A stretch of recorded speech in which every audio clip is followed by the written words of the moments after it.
ओम नमो व्यंकटेशाय. मित्रांनो, तुम्ही तिरुपती बालाजीला येणार असाल, जर ट्रेनने येणार असाल तर तुम्हाला तुमच्या जवळच्या राज्यातून तुम्हाला ट्रेन पकडून यायचं सर्वात प्रथम रेणुगुंटा जंक्शनला. रेणुगुंटा जंक्शनला जर रेल्वे येत असेल तर तुम्ही तिथपर्यंत येऊ शकताय. आणि रेणुगुंटाच्या स्टेशनच्या पुढचं स्टेशन असणार आहे तिरुपती बालाजी. तिरुपती बालाजी स्टेशन सुद्धा आहे. तुम्ही तिथपर्यंत सुद्धा ट्रेन येऊ शकताय आणि तिथून तुम्हाला बस मिळणार आहे. आणि जर तुम्ही तुमच्या प्रायव्हेट कारने येणार असाल तर तुम्हाला इथं रोडने यायची सुद्धा व्यवस्था आहे. तुम्ही तुमची प्रायव्हेट व्हेकल तुमची गाडी घेऊन इथे येऊ शकताय. तसेच तुम्ही तुमच्या राज्यातून जवळच्या राज्यातून प्लेन सुद्धा येण्याची सुविधा आहे मित्रांनो तिरुपती बालाजीला. आता तिरुपती बालाजी रेल्वे स्टेशनला जर तुम्ही पोहोचला असाल किंवा तिथपर्यंत जर तुम्ही बसने किंवा प्रायव्हेट व्हेकलने किंवा तुम्ही ट्रान्सपोर्टने आला असाल तर तुम्हाला तिथून यायचं आहे. सर्वात प्रथम तिथे बस स्टँड आहे. तिरुपती बस स्टँड पासून जवळच एक बस स्टँड आहे तिथं प्रायव्हेट गव्हर्नमेंटचं. तिथून तुम्हाला 100 ते 150 रुपये मध्ये प्रायव्हेट बस तिरुमला पर्यंत सोडणार आहे, जे की मंदिराच्या जवळ येणार आहे. तुम्ही जर तुम्ही त्या व्हेकलने येणार नसाल, जर तुमच्याकडे ग्रुप असेल 5-6 जणांचा ग्रुप आहे, 7-8 जणांचा ग्रुप आहे, तर तुम्ही प्रायव्हेट टॅक्सी सुद्धा करू शकताय. तिथे प्रायव्हेट व्हेकल सुद्धा भरपूर आहेत. एकट्या दोघांसाठी प्रायव्हेट व्हेकल परवडणार नाही, तर तुम्ही बेस्ट ऑप्शन असणार आहे तुम्ही गव्हर्नमेंटच्या बसने या. मित्रांनो, जर तुम्ही मंदिर परिसरात आल्यानंतर तुम्हाला सर्वात प्रथम रूम बुक करायची आणि रूम बुक करायच्या ऑफिसलाच सीआरओ ऑफिस म्हणतात. सर्वात प्रथम तिथे एक जण जावा. तुमच्यात जर 5-6 जण ग्रुप असतील तर तिथं 3 ते 4 लाईन असतात. वेगवेगळ्या लाईनला 3-4 जण थांबा, 1-2 तर थांबा. प्रत्येकाकडे एक आधार कार्ड असणं गरजेचं आहे. नंबर ऑफ काउंट किती लोक आहेत तिथे सांगायचं आहे, त्या हिशोबाने तुम्हाला तिथं रूम मिळणार आहे. सीआरओ ऑफिस मध्ये रूम बुकिंग झाल्यानंतर आपला जो नंबर आहे मोबाईलचा, ज्याला इथं रेंज आहे, तोच मोबाईल नंबर द्या. त्या मोबाईल नंबरवरती तुम्हाला एक मेसेज येईल की तुमचं लोकेशन कुठं आलंय, तुम्हाला कुठे रूम मिळाल्या. त्या लोकेशनला गुगल मॅपवरती तुम्ही तिथून जाऊ शकता. आसपास जवळच मंदिराच्या परिसरातच या सगळ्या रूम्स अवेलेबल आहेत, कॉटेजेस आहेत, तिथं तुम्हाला मिळून जाईल. मित्रांनो, सीआरओ ऑफिसचं टायमिंग आहे, रूम बुकिंगच्या ऑफिसचं टायमिंग आहे सकाळी 10 ते दुपारी 2 पर्यंत. जर कोटा अवेलेबल असेल तर 5 नंतर त्यांनी 1 ते 2 तासासाठी त्यांनी चालू ठेवतात. जर गर्दीच्या वेळी आला असेल तर तुम्हाला रूम मिळणं खूप कठीण आहे. त्यावेळी काय करा, आपल्या जवळचे लगेज जे काय बॅग आहेत त्या लॉकरला टाका. चप्पल पण तिथे लॉकरला ठेवू शकताय. प्लस तुम्ही दर्शन रांगेत जाऊ शकताय. आणि जर तुम्ही तिथं केस दान करणार असाल तर तुम्हाला थोडक्यात कल्याण कट्ट्याची इन्फॉर्मेशन देतो.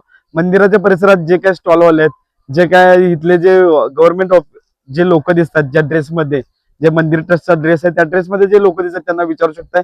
तिथं जवळच 2-3 कल्याण कट्टे आहेत, तिथं तुम्हाला केस दान करता येतील. कल्याण कट्ट्याला तुम्ही केस दान करता जातात त्यावेळी तुमच्याकडे एक 15 ते 20 रुपये ठेवा. ते मागत नाहीत, पण तुमच्या मनखुशीने दिलं तर त्यांना बरं वाटतं. मित्रांनो, दर्शन पास जर तुम्ही म्हणालात तर तुम्ही आधी दर्शन पास बुकिंग करूनच या. कारण दर्शन पास शिवाय इथं तुम्हाला दर्शनला किती वेळ लागणार आहे या अंदाजे सांगू शकत नाही. तिथल्या गर्दीवर डिपेंड आहे, इथे किती गर्दी आहे काय आहे त्याच्यावरती सगळं डिपेंड आहे. त्यामुळे तुम्ही शक्यतो करून दर्शन पास बुक करून या. इतर मंदिर परिसरात तुम्हाला 300 रुपयाचा पास मिळून जाईल. पण इथं जवळपास ते ऑफिस कुठे आहे काय जरा तुम्हाला चौकशी करावी लागेल, फिरावं लागेल. त्यात तुमचा वेळ जाऊ शकतो, काही वेळा फसवणूक होऊ शकते. अदरवाईज बेस्ट ऑप्शन आहे तुम्ही बुकिंग करून या. जर बुकिंग नसेल एखाद्या भक्त भाविकांचं तर त्यांना फ्री लाईन मधून दर्शन मधून सुद्धा घेता येते, पण त्याला थोडासा वेळ लागू शकतो. मित्रांनो, मी तर केलं फ्री मध्ये दर्शन, कारण माझ्याकडे सुद्धा पास नव्हता. ऐनवेळी माझं पण ठरलं होतं त्यामुळे मी आलो होतो. त्यावेळी मला लागले जवळजवळ ऑफ सीझन असताना, म्हणजे इथं कुठलाही त्योहार नाहीये त्यामुळं मला 9 तास लागले. इतर वेळी ज्यावेळी इथं सण असतो, एखादा त्योहार असतो मोठा, त्यावेळी तुम्हाला जास्त वेळ लागू शकतोय, 24 तास 48 तास. त्यामुळे तुम्ही दर्शन पास घेऊन या. जर तुम्ही तुमच्या जवळच्या रूम पासून दर्शन रांगेला जाणार असाल, फ्री दर्शनला जाणार असाल, तर तुम्हाला इथं मंदिर ट्रस्टचे रथ आहेत जे फ्री ऑफ कॉस्ट तुम्हाला दर्शन रांगेपर्यंत सोडतील. किंवा इथं टॅक्सी सुद्धा आहेत, इथं बसेस आहेत, गव्हर्नमेंट बसेस आहेत, त्या सुद्धा तुम्हाला इथं नेऊन पोच करतील. मित्रांनो, तुम्ही फ्री दर्शनला जात असताना तुमच्याजवळ जर लहान मुलं असेल तर त्याची दुधाची बॉटल, त्याचा जे काही खाऊ आहे त्याचा एक डब्बा घेऊन ठेवा तुमच्याजवळ. कॅरी बॅग फक्त वगैरे काही चालत नाही, इथं अलाउड नाही प्लास्टिकला. त्यामुळे जास्त सामान कॅरी करू नका, कारण तुम्हाला तिथं अलाउड केलं जात नाहीये. फक्त जाताना एखादी शॉल वगैरे घेऊन जावा. जर जास्त वेळ लागणार असेल तर तुम्हाला तिथं आराम करण्यासाठी शॉल वगैरे मिळू शकते. शॉल उपयोगाला येऊ शकते झोपण्यासाठी, तुम्हाला अंगावर घेण्यासाठी. त्यामुळे एखादी शॉल घेऊन जावा. आणि खाण्यासाठी थोडंफार घेऊन गेलात तरी बेटर आहे. तरी काही काळजी करू नका, तिथं प्रसाद 2 वेळा येतोय, दूध येतोय, उपीट येतोय, तसंच डाळ खिचडी सुद्धा येते. मित्रांनो, जर तुम्ही फ्री दर्शन करत असाल तर देवावर श्रद्धा नक्की ठेवा. देव तुम्हाला नक्की दर्शन देणार. कमीत कमी वेळेत तुम्हाला न त्रास होता देव तुमची पूर्णपणे काळजी घेऊन तुमच्या दर्शनाचा नक्की तुमच्या दर्शनाची सोय करणार. शक्यतो तुमच्याजवळ जर लहान मुलं किंवा वयोवृद्ध असतील तर शक्यतो पास घेऊनच दर्शनला गेला उभा राहावा, कारण त्यांना हे सहन होणार नाहीये. त्यामुळे लहान मुलं जर किंवा वयोवृद्ध असतील तर दर्शनाचा पास घेऊन या. मित्रांनो, तुमच्याकडे 1 वर्षाच्या आतलं जर लहान बाळ असेल तर मुलाच्या आई वडिलांचं आधार कार्ड मुलाच्या जन्माचा दाखला किंवा आधार कार्ड बनवलं असेल तर ते आधार कार्ड घेऊन या, तुम्हाला डायरेक्ट दर्शन मिळणार आहे. मित्रांनो, ज्यावेळी तुम्ही फ्री दर्शन झालं, तुमचा एक पास तयार केलं जातो, एक टोकन तयार केलं जाते. त्या टोकनवरती तुम्हाला दर्शन झाल्यानंतर बाहेर आल्यानंतर समोरच एक बिल्डिंग आहे, तिथे तुम्हाला मी जे काय मागच्या व्हिडिओमध्ये सांगितलंय तिथं तुम्हाला एका टोकनवरती एका व्यक्तीला एक लाडू मिळतोय. जर तुम्ही एक्स्ट्रा लाडू घेणार असेल तर 50 रुपयाला एक मिळतोय.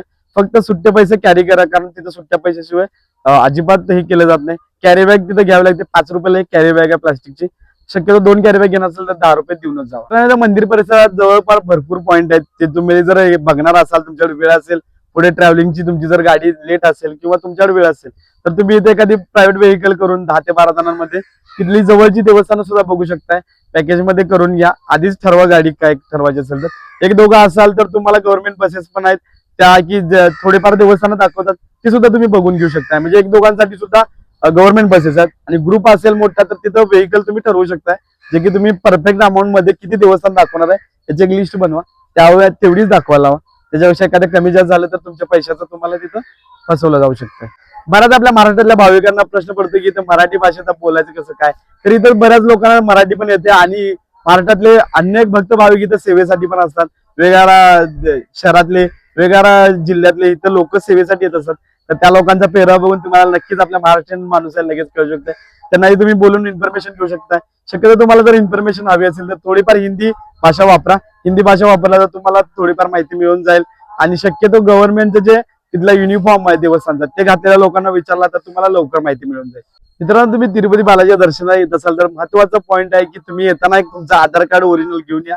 तुमच्याबरोबर तुमच्या जर काही मेडिसिन चालू असेल, गोळ्या चालू असेल तर त्या कॅरी करा. मित्रांनो, ते गरजेचं आहे. थोडंफार येताना काहीतरी तुम्हाला नाश्त्यासाठी थोडंफार सुकं काहीतरी खायला घेऊन या.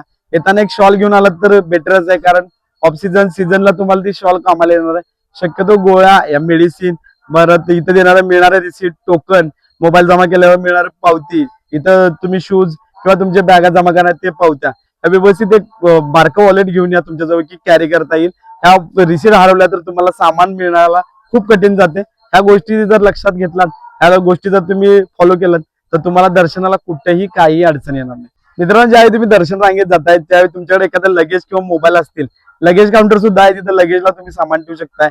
प्लस तुमचं मोबाईलचं जे तुमच्याकडे ग्रुपचे मोबाईल आहे, तुमचा मोबाईल आहे, तिथं सुद्धा तुम्हाला टोकन दिलं जाते. ते टोकन सांभाळून ठेवा. बाहेर आल्यानंतर तुम्हाला मी मागच्या व्हिडिओमध्ये खाली सांगितलंय की तुम्ही कुठे मोबाईल कलेक्ट करायचा, कुठे बॅगा घ्यायच्या. ज्या व्यक्तीने जमा केले त्या व्यक्तीला जावं लागतंय, त्या व्यक्तीचं व्हेरिफिकेशन होतं आणि त्याच्याकडे त्या वस्तू दिल्या जातात. शक्यतो जो व्यक्ती जाणार आहे त्या व्यक्तीचं तुम्ही ते आधार कार्ड आणि त्या व्यक्तीनं तिथं जमा करायला जावं. अशा रीतीने माझं तर दर्शन मित्रांनो एकदम सुखमय आणि आनंदीमय झालं. मला जसं हवं होतं तसं दर्शन व्यंकटरमणाने दिले. तुमचंही दर्शन असंच हो, आनंदी हो, सुखमय हो आणि व्यंकटरमणा तुम्हाला लवकरात लवकर हो. व्यंकटरमणा गोविंदा. सगळ्यांचा प्रवास सुखमय हो हीच ईश्वरचरणी प्रार्थना.